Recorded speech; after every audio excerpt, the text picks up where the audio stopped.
আসসালামু আলাইকুম ভিউয়ার্স। তো গাছ থেকে বেশ কিছু আম পেড়ে নিয়েছি, কাঁচা আম। আর এই গরমে কিন্তু কাঁচা আম মাখা বলেন আর ভর্তা বলেন, যেটাই করাই হোক না কেন খুবই মজাদার হয়।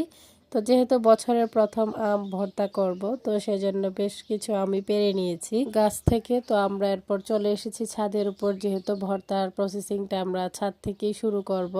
তো এখানে হচ্ছে সবাই মিলে আমগুলো আমরা ছিলিয়ে নিয়েছি প্রথমে। তো বেশি করে নিয়েছি যেহেতু পরিবারটা মানে সবাইকে দিয়ে খাবো। তো সবাইকে দিয়ে খেতেই কিন্তু ভালো লাগে। তো আম ছিলানো শেষ করে এখন মেশিন নিয়ে বসে পড়েছি, সেগুলোকে হচ্ছে এখন পলে নেওয়া হবে। তো এরপরে হচ্ছে ভর্তা মাখানো হবে। যাই হোক, ফাইনালি আমাদের আম হচ্ছে মেশিনে পলা শেষ হলো। তো এখন হচ্ছে মরিচ ভাজতে চলে এসেছি। তো শুকনো মরিচ নিয়ে নিয়েছি বেশ কিছুটা, যেহেতু মরিচগুলোও ঝাল ছিল অনেক। তো যাই হোক, ভর্তা কিন্তু একটু ঝাল ঝাল করেই খাওয়া হয়।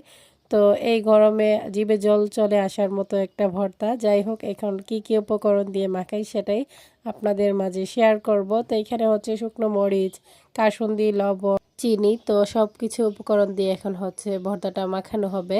তো আমগুলো যেহেতু অনেক টক ছিল, তাই হচ্ছে চিনির পরিমাণটা একটু বেশি দিতে হয়েছে। তো এত টকও কিন্তু খাওয়া যায় না। যাই হোক, তো ভর্তাটা মাখানোর পর কিন্তু অনেক মজার ছিল। যাই হোক, সবাইকে নিয়ে খেয়েছি, সেটাই অনেক তৃপ্তি। আর গরমের খুবই একটা তৃপ্তিকর ভর্তা, কি বলবো, যারা এখনো খাননি তারাও এভাবে হচ্ছে মাখিয়ে খেয়ে নেবেন। তো সব কিছু উপকরণ দিয়ে কিন্তু খুব সুন্দরভাবে ভর্তাটা মাখানো হয়েছে। আর দেখতে কতটা লোভনীয় লাগছে আপনারা দেখে অবশ্যই বুঝতে পারতেছেন।